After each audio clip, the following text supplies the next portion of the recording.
Hey, what's going on, guys? This is Miasin. Welcome to episode 2 of the deck reviews. I haven't made the Discord server yet, but don't worry because it's definitely on the way. I'm just way too overwhelmed by everything. Just trying to make my daily videos is already a struggle, so hey, let me breathe a little bit, but don't worry. It'll probably be there maybe before the weekend, honestly, so you won't have to wait too much. And I also have another episode before the week, I think. It's going to be a pretty interesting one because I promised my friend that I would make it for him. And also, this is also for another friend of mine, which is Corentin. So in case you are actually following some other videos on my channel, I actually featured a dinosaur mirror match. And one of the two dinosaur players, okay, that doesn't really say much because it was dinosaur versus dinosaur. But his name was basically Corentin. He's French, but he lives in Montreal. He's a really good player and a really good deck builder, and a really nice guy as well. So he just shot me a message and he was like, yo, Abhyss Invoked is actually really close to being a really respectable deck. I was like, really? Because when I was testing the Abhyss cards, they didn't really seem that appealing, but he actually knows his stuff way better than I do, and this is one of many benefits of doing the deck reviews, is that I actually get to see how other people deck build, and you know, if I'm not really good with a deck, then at least I have other eyes to see. You know, it's not just me. So really interesting stuff right there with a lot of really good theories. So now let's get into it. I'll do Abhyss as the first one. Now you need to use 3 tributes from your graveyard. Well, tribute 3 monsters from your field to revive it from the graveyard, but don't worry because most of the time you won't even special summon it that way. If anything, you might actually just always special summon it with a Snake Lily of the Abhyss, but there are definitely other ways to summon it, so you shouldn't really worry too much about that. And also it has a really nasty effect where I think you can send every monster that was special summoned on the field to the graveyard that weren't like summoned back from the graveyard during either player's turn. It's actually nasty, man. It's you can only use this once while it's face up on the field though, or something like that, so kind of a bummer, but still, otherwise it would have been completely broken. And really, it looked really similar to Inferno Deviati, so really nice artwork. Anyways, next up is Aaron, King of the Abhyss. This is actually the hand loop kind of guy. You can actually trigger this during your own turn, if I recall correctly, because it is when your opponent adds a card from their deck to the hand. Not necessarily like search, it can also be draw, but except during the draw phase. So if you can actually... It kind of works in a similar way. It's really similar to Generator, honestly, where you make your opponent +1, like draw a card, whatever, and then you actually punish them. So with Zoha, it's kind of like a Dark World Dealings. When it is sent from the field to the grave or revive back from your graveyard, you can actually, I think, search an Abhyss monster from your deck to your hand. If I recall correctly, each player sends one... Yeah, exactly. You can add one Abhyss monster from your deck to your hand, and then each player sends one card from their graveyard to their hand, whatever. Yeah, your opponent draws one card. So basically that's it. It's a Dark World Dealings for them. You lose one card and you search an Abhyss monster, which is... I mean, it would have been nice if the deck actually had better normal summons, but this is where the Alistair package actually comes in clutch. So pretty good. Also has another effect where you can search for a light or dark reptile monster whenever I believe your opponent actually special summons a monster from the grave. Oh, actually, that is incorrect. It is when, if a monster your opponent controls is sent to the graveyard by a card effect. So, yeah, if you have stuff like Dragma Punishment and, I guess, Solemn Strike, it can be triggered, but you don't really need it for the search effect. It's really just for the hand looping, for the most part. But obviously, having more searches is always good for that recursion. So, yeah. And then Curse, he told me that the only drawback, really, with this card was the fact that you had to banish your Abhyss monsters that are revived back with this. Otherwise, the deck would basically be in like an Orcus 2.0 deck, because it's really easy to fuel your graveyard with like 4 cards without even Snake Rain. Snake Rain apparently isn't even that needed in this build. So these cards are like double... Well, no, not double Foolish, but you get 2 monsters in the graveyard because you can discard and then Foolish the other matching attributes. So if you have the dark one, you can send the light, and if you have a light, you can send a dark. So Curse is actually a light, meaning that you can pitch it with Nihil, and Null is also a special summon, so being able to send that is really nice. Anyways, I already explained Zoha, triple Nihil, triple Null, triple Alistair, of course, and then double Invocation and 3 Meltdown with the Terraforming. Double Invocation is, it's nice because you're not really trying to play, I don't know, like too many Invoked cards with is there even ever a reason now to play 3 Invocation when you're playing the Alistair engine and not really like actual Invoked or Invoked McKnight or something? I don't really know, honestly, but yeah, people have started cutting this from 3 to 2 anyways. And with people playing like Droll and Logburn now, yeah, I mean, even Terraforming kind of has its flaws. If you go Meltdown and you search for Alistair and you get Drolled, if you hard draw Invocation, it's nice, but otherwise it's pretty much just gonna stay in your hand and you won't be able to use it, but yeah. Anyways, 3 Ash, 3 Gamma, and Driver. These are the only hand traps because he's opted to play 8 trap cards.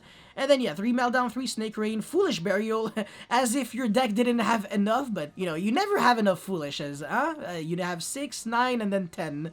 So 1/4 of your deck, 25% of your deck Foolishes. Really nice. And then we, oh, no, sorry, I'm so sorry, I forgot the actual Foolish of the deck, which is Snake, Lily of the Abyss. It's actually a better Foolish. It sends a reptile from your deck to the grave, and then if you have 5 or more reptiles in your graveyard, you can revive back any reptile monster from your graveyard. So that's a way you can actually kind of cheat Ogdo Abyss. So almost 1/3 of the deck is Foolish Burial. That's really nice. Anyways, yeah, Dragon Punishment, Ice Dragon's Prison, and 3 Strike. These are just really good cards. I mean, Ice Dragon's Prison actually outs the Dragoon. This is just a high ceiling card, and you can play with your main deck only because these are pretty powerful monsters that have nice effects in the graveyard, and Solemn Strike is just Solemn Strike, I guess.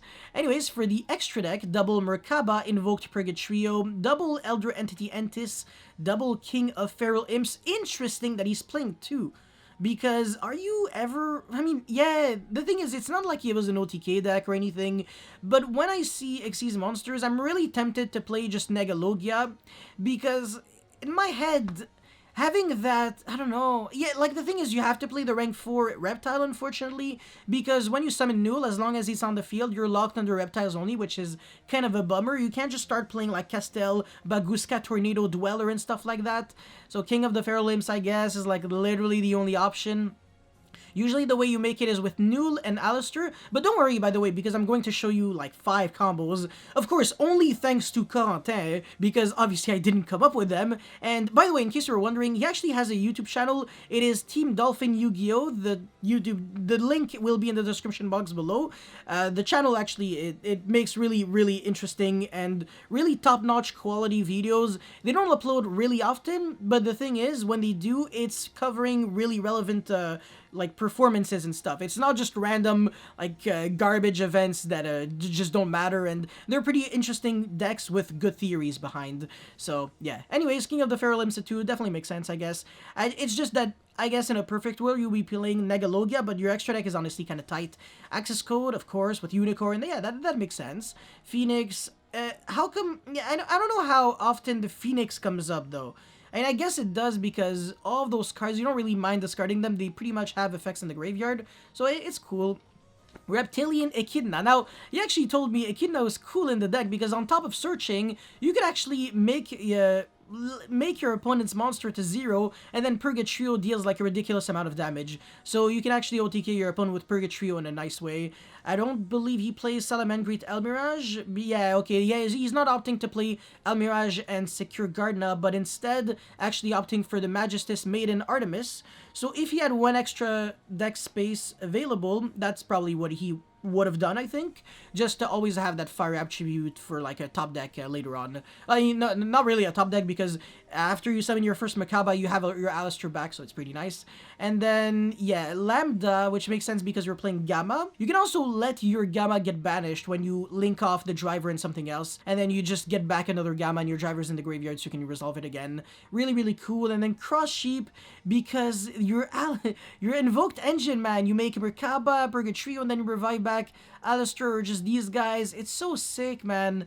And I believe it doesn't negate the effect of whichever monster you're summoning back, so you can actually revive back a Nihil and then search with it, so really nice. And then Masquerena, so Masquerena into Unicorn definitely makes sense there. And that's pretty much it for the main deck. He didn't really... he kind of gave me a side deck, but then he was like, do you know what? You know what? We're actually going to do something different.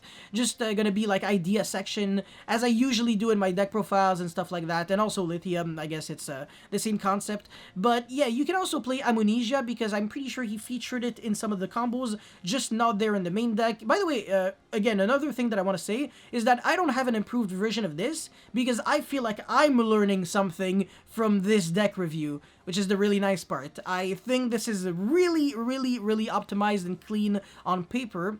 The only things that you can kind of tweak are the ratios or the utility text that you chose. Like, for example, if these traps are the best, or if maybe 2 snake is optimal, or 3 snake. But I think 2 snake with 1 foolish makes sense, instead of playing like no foolish and 3 snake. Because the thing is, this card is searchable anyways, and it's not like this Nihil would ever search anything else. So I like this quite a lot. Anyways, I don't know why Nibiru's there. Arima because of Lair of Darkness, but I'm still gonna remove it from this section. Omega because of Gamma, and then Wind Pegasus at Ignister. That was what I personally added, because your Dragon Punishment kind of has just more targets if you... I mean, especially since he's playing 2 for 2 and no Trap Trick. So the only way the second Entis comes up if you hard draw the second copy. I guess if you actually played Lina, the Light Charmer, by using a light monster on your field and another monster, you can revive back an opponent's Ecclesia from their graveyard and search your own punishment. So ironically, even if you don't main a single Dragma monster, punishment is still searchable as long as you play Lina. This is just one of several combos that you can do with this card.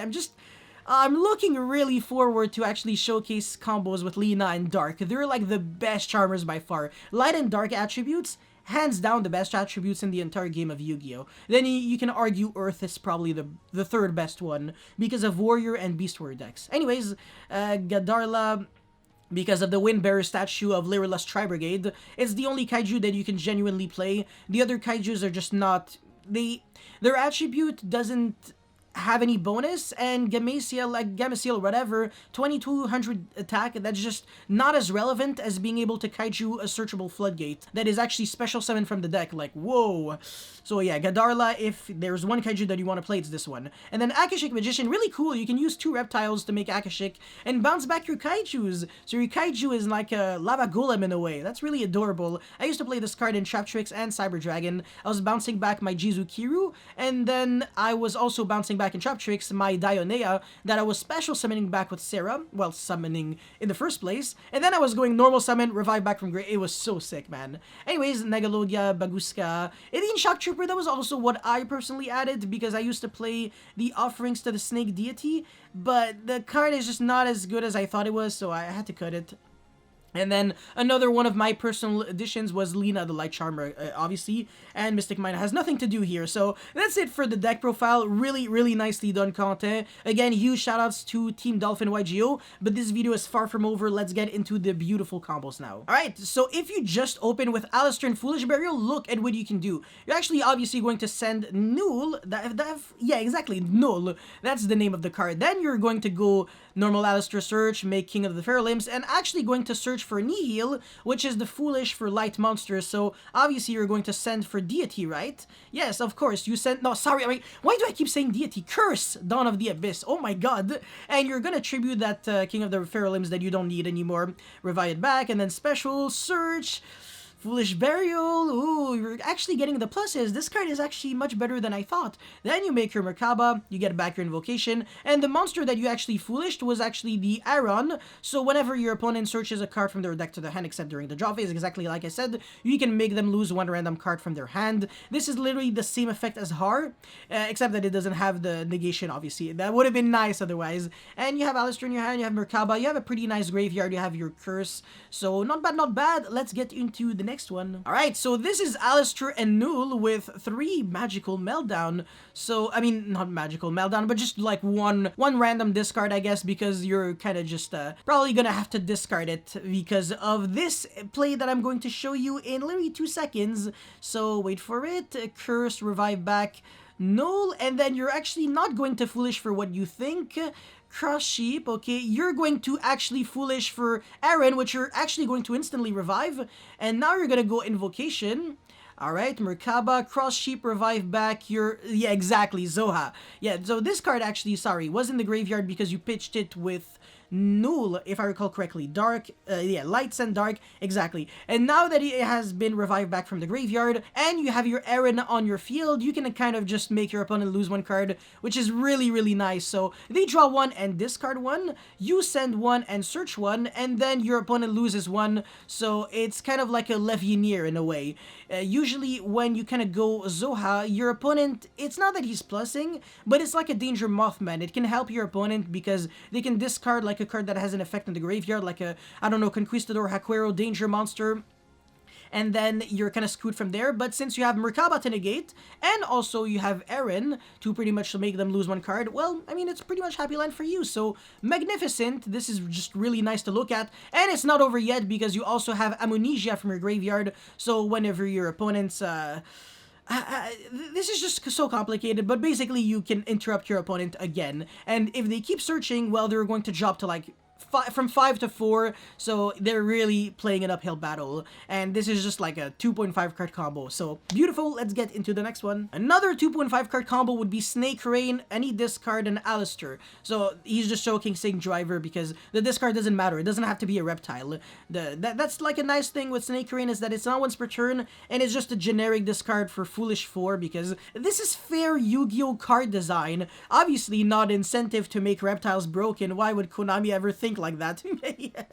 Anyways, so again, your Curse is going to revive back thingy, and then you make Lambda. Now, this is the one thing that I'm not too sure about.